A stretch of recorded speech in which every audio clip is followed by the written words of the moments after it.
NDTV. And you're watching NDTV 24/7.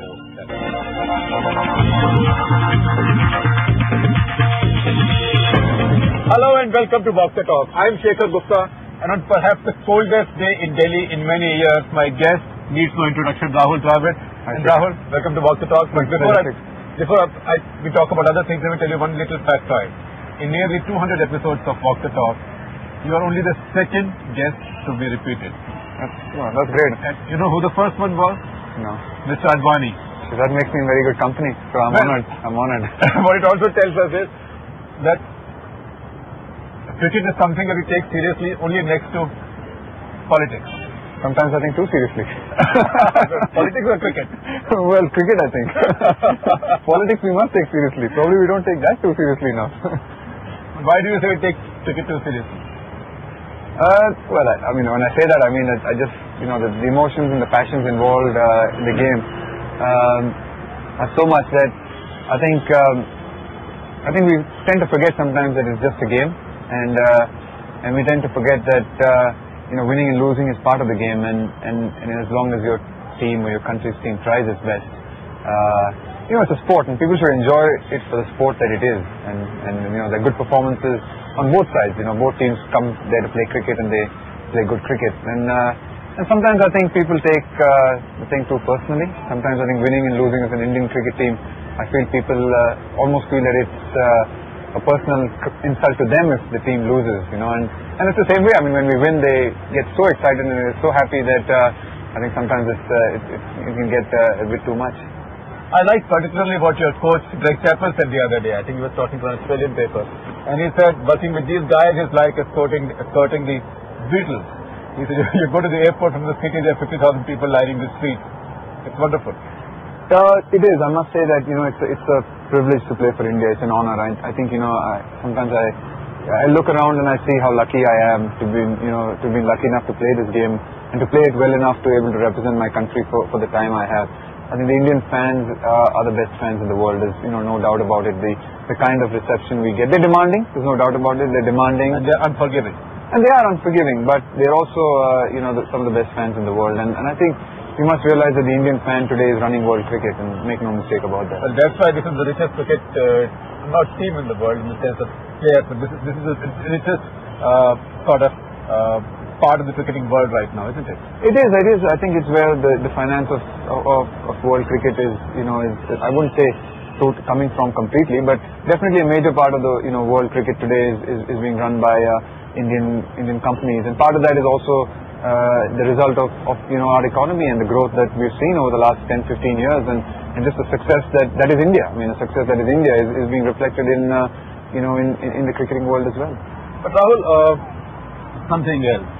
You said Indian crowds are tough, they are demanding, but being booed by your own people, a stadium full of your own people, the way you were in Calcutta. And I remember before that, I remember speaking with Sunil Gavaskar once many years back in 1983.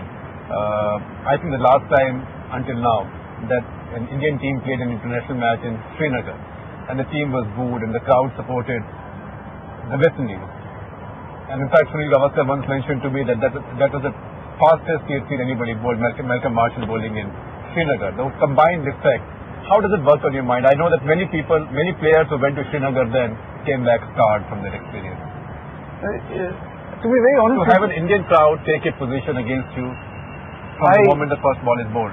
No, I think to be honest, Shekhar, I'm not the first Indian captain that has been booed at an Indian ground, and I won't be the last. I mean, I have played under 4 or 5 captains, and I've seen all of them at various times, but various grounds. This was for non-cricketing reasons.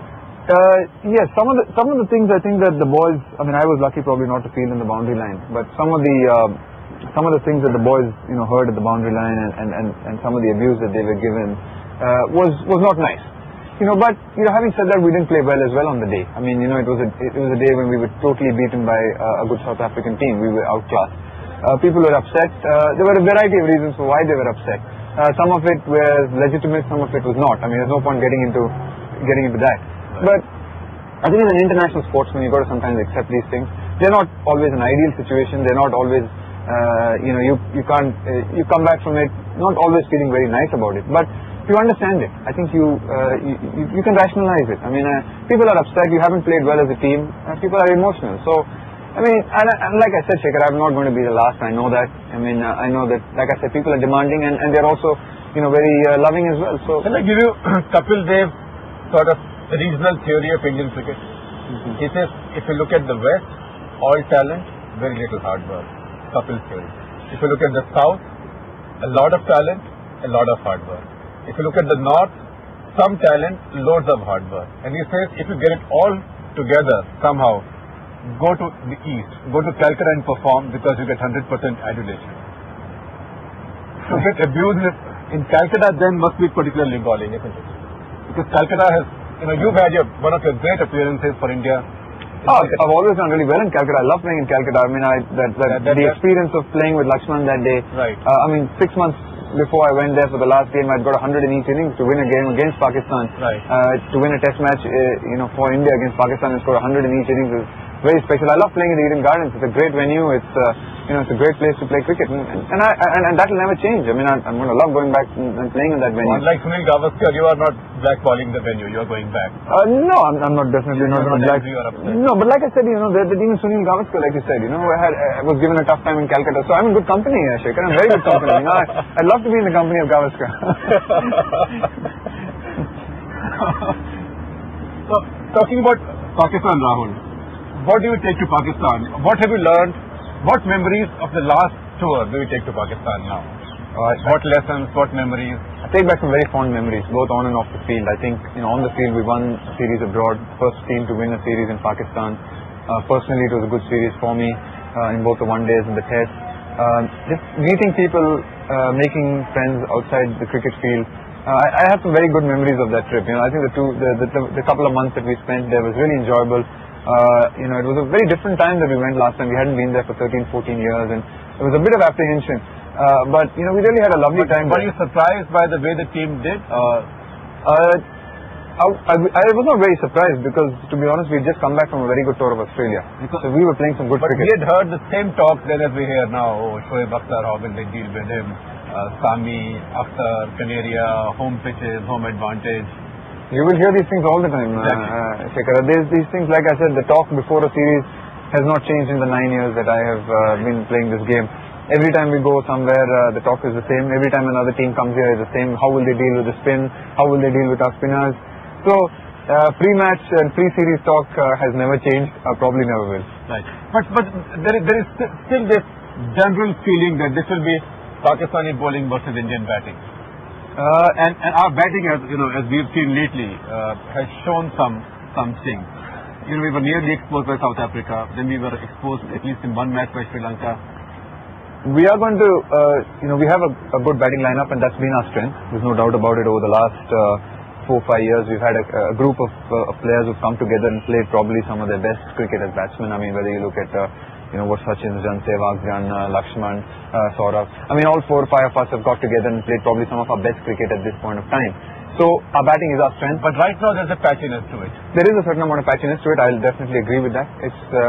But there is some quality in that as well, and that will be a key part of the series. I mean, how our batting coped really well with their bowling the last time around. I mean, we had guys, Viru got 300, Sachin nearly got a double 100, I got a double 100. So we can repeat that sort of performance with our batting. But you got a much better tail now. A much shorter tail and a better tail. We've got some good players in the tail. I mean, that's one of the goals of trying to improve this team. I think one of the challenges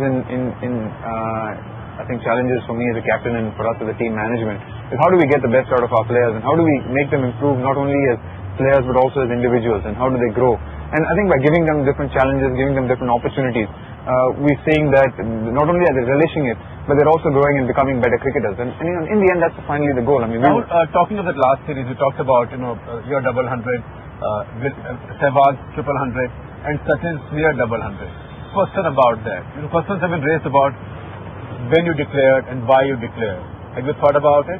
You thought at that point an individual's double 100 was not so important. I think I've answered this question now that some time has passed.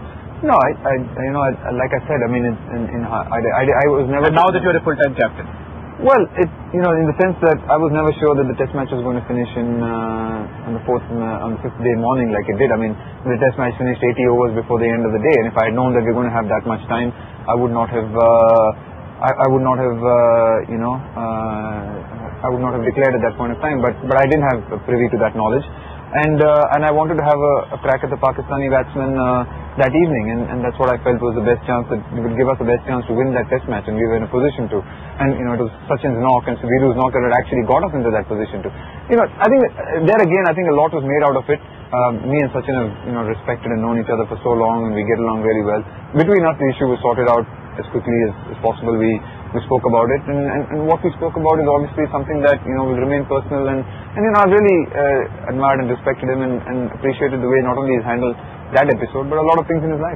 Well, I remember that very innings when he was bowling, and he called a dummy to Moin Khan, I think it was. He bowled him, and the joy on his face, and we suddenly realized that there was no pain of having missed a double hundred. Oh, like I said, I've been very privileged and lucky in my career, and one of the joys has been able to play with cricketers like with Tendulkar and Kumble and Javagal Srinath, Saurav Ganguly, and now Sehwag and Harbhajan. I mean, these are players that are great players and who will be great players.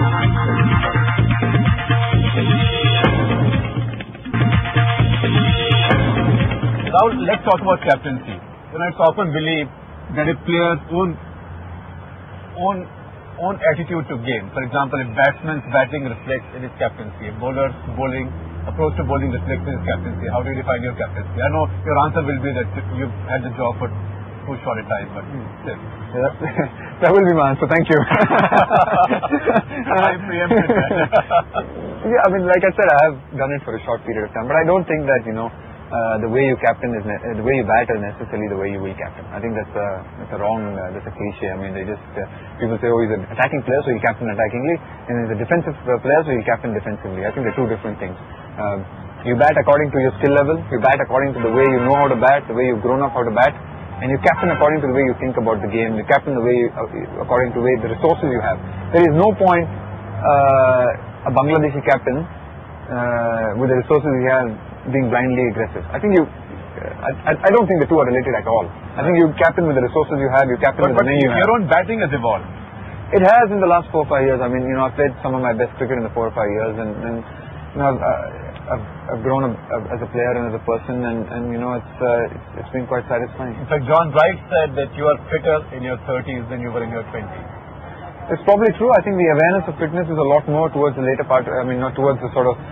It's been there a lot more since sort of 99, 2000. I mean, it's always been there, but probably more professional since 2000. I remember when I first started, we were not that professional about our fitness. But I think over the last, especially the last 3 years, since we've had a trainer, since we had Adrian Leroux and now Greg King, there's been a more professional approach to it in terms of what you eat, what you don't eat. And the game's also become professional. The rewards of players playing at this level is also huge. So there is a certain amount of responsibility. And how has the business of captaincy changed? Tell me about your own approach. How do you motivate players? Because this is a team of stars, superstars. I don't need to motivate people to play for India. I think people should be motivated to play for India, and they are. I mean, in my experience, I've not come across too many people who I have in some ways, but. I think the good ones, the great players, if you look around yourself and you see who are the great players you played with, and you realize that you never needed to motivate them to play for India. And that's the kind of people that you're looking for in a team. You're looking for people who not only motivate themselves but also inspire other people. And I think what can happen, the mistake you can do in teams is by clubbing people who are not that keen, not that motivated, or don't have the hunger to improve. And if you get them in an organization or in a team with a group of motivated people and the people who want to improve something, want to do something, you can end up demotivating the people who want to do something. I mean, you run a newspaper, and I think you will agree with me that in any team or in any organization, a few people, if they're not motivated and if they're not keen for the organization to do well, they can demotivate the actual keen people. And it's important not to get those people out of the way. The difference between my running a newspaper and you running the team is that when we find people like that, if we wish to, we can tell them to go. It doesn't become a public story. It is not something on which 1 billion people have a say. It's not like that for cricket. Yeah, and I don't make all these decisions. I mean, it is, contrary to public opinion or contrary to what people believe, me and the coach don't get a say in everything. I mean, there is a chairman of selectors. There are 5 selectors who watch more domestic cricket, who watch more cricket than we do. And I mean, when you're discussing the merits or the demerits or the advantages of a player, a lot of the time the selectors have, because they've seen domestic cricket, they've seen some of the players. A lot of times, I haven't even seen some of the players they're talking about because I haven't played enough domestic cricket. They are the ones who are going around. But tell me, Rahul, as a leader, how would you handle if we saw negative influences developing around somebody, as we have seen? I'm sure you have seen in your career in the dressing room. Now that you're captain, how would you deal with them? Oh, I think there are 2 ways to deal with it. You either try and talk to the people involved, try and get them on track, and if they don't, if you feel that people are demotivating other people in the team and are not playing for the team, then you've got to take some hard decisions sometimes, and that's the way it's got to be. Have you seen that happen? Have you seen that happen in your times in the dressing room? No, I wouldn't say that. I would, to be honest with you, I've been very happy with the teams that I've got, and I've been very happy with all the players that I've got. The levels of the level and keenness of people to improve, but people who bring in a brooding presence into the that's not good. That's not good in any team. And what I'm saying is not rocket science. Anyone who brings a brooding presence or anyone who doesn't want to improve. I'm not only just saying that people need to be nice, but what I'm saying is that people need also to constantly improve, because if they improve as individuals, then the team grows with them. But if they stagnate and if they don't want to improve, and then they bring down the whole team with them. So people like that, obviously, tough decisions have to be taken, and and that's international sport. And they're not tough decisions. What you're actually doing is you're actually making a decision that helps the majority rather than. And you find between you and Greg Chappell and the current dispensation in the board and the selection committee, all of you have the strength and the confidence to take tough decisions when they need to be taken? Yeah, I'm sure that when the tough decisions need to be taken, they will be taken. I don't think. I hope there will be no need to take tough decisions. I don't think we. I hope there will never be a need to take tough decisions. How do you take tough decisions without taking tough decisions? You now sound like a diplomat to me. You have to be.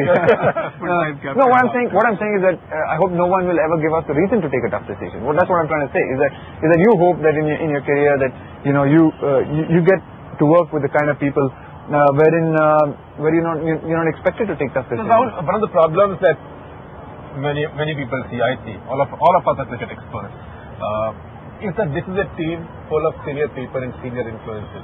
No, there is you, there is the coach who's a very strong presence.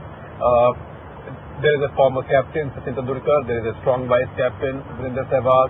There is another recent former captain, Saurabh Ganguly. In fact, we saw in the Kotla match in Delhi, it looked as if Irfan Pathan was getting instructions from 3 different people. From you, from Saurabh, from Sachin. And I'm sure enough the wicket keeper will start doing it because they love doing it. No, in the end of the day, I think you want to get as many people involved as possible. I mean, in the end of the day, I take the final decision. You can't captain by committee. You can't definitely captain by committee, but you can take advice by committee. And finally, the captain is at the pointy end, and I have to take those decisions. Whatever decisions have to be taken, I have to take the decisions. I don't have all the knowledge in the world. I don't have all the ideas about cricket. And I'm not fool enough to believe that I have all that knowledge. I know that to be successful as a captain and as a team, I'll need to get help from other people, whether it's the coach, whether it's senior players, whether it's people outside the team as well. You need help. It's not a job that you can do on your own. But in the end of the day, the responsibility lies with me, and I have to take the tough decisions. I might get opinions from other people, but the final call always lies with me. But when the buck stops with you, you better have the power to take that final call. It does, and that's the challenge of leadership, and that's what it's all about. And that's quite clear to you. Definitely, there's no doubt about it. I mean, there is obviously there's not much I can change about what people feel and do, but my teammates know, and that's what's important to me. I think as long as the guys in the team know what's happening and who's taking the decisions when it really matters, and everyone knows that. I mean, I've been a vice captain for 5 years, and it's been no different. I mean, I've taken over, and the same people are voicing their opinions, and the same people are having a say. Actually, what we're trying to do is we're trying to encourage opinions from younger people. A youngster might come up with an idea which you've never thought of, and we've had that. You want people like the Kairs or the Yuvrajas or even the Irfans and the Dhonis and Rainas, everyone to come up with ideas. I mean, what we're trying to do is we're trying to encourage people to talk, to express their views at meetings. The last time we spoke, you said what India needs most of all is a wicketkeeper batsman. You think that wish has been answered a bit now? Well, I think Dhoni's had a great start to his career. There's no doubt about it. I think he's he's done really well. He's got a fair way to go, a fair distance to go. Like everything in India, a huge hype gets created. But potentially he's shown that he's done really well. He's got what it takes. And you are much more comfortable in the slips than oh yeah, definitely. And the good thing is to see is that there is not only Dhoni. I mean, there's Dinesh Karthik who's done quite well. There's Harshit Patel. We certainly have talent. Yeah, we've got talent, and then they'll push each other throughout their careers. They're about the same age, so that's going to be very exciting for India. But one area we don't see that much talent coming up is spin bowling, unfortunately. Well, we've got two great spinners. Well, I mean, probably we don't. Yeah, the bench. That's true. Probably. I mean, I'm not. I get being told. I mean, I haven't had a chance to see what the domestic talent is, but even there, some of the senior domestic players, people I talk to in domestic cricket or coaches, tend to tell me the same thing, that there isn't much spin bowling around. But all that can change.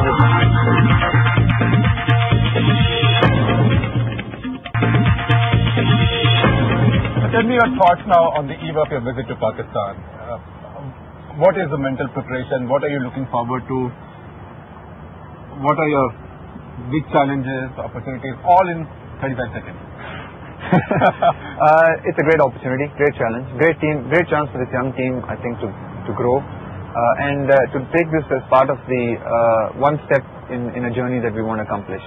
And to enjoy it. I think what's more important is what I'd like the team to do is go and play good cricket, and irrespective of the results, as long as you look in the mirror, come back at the end of the day and you look in the mirror and you say, well, I gave it my best. That's all I can ask from anyone. And what will decide this series? Is it bowlers, batsmen, pitchers, umpires? You will not say that. Discipline. Discipline will decide the series. Let's elaborate on that. Well, I just think the team that's going to be more disciplined, the team that's going to find the courage and character in the critical times is the one that's going to probably decide the series. And is that what we had the last time when we won in Pakistan? We had that. We had people who put their hands up when it mattered, and there were critical points in the game. There were crucial stages in the game, and it was one of our players who was the match winner. And in the end of the day, that decided the series. Well, Rahul, on that note, wishing you all the very best. Thanks, Shekhar. Thank you very much. You need a lot of luck. Yeah, you do. One thing you do definitely need in captaincy is luck. Yeah. Well, I mean, you've got lots of good wishes on your side. And remember, your fellow countrymen, just because we can't hold our politicians fully accountable for anything, we'll hold you cricketers a lot more accountable. So you will carry that burden on your shoulders. Thank you.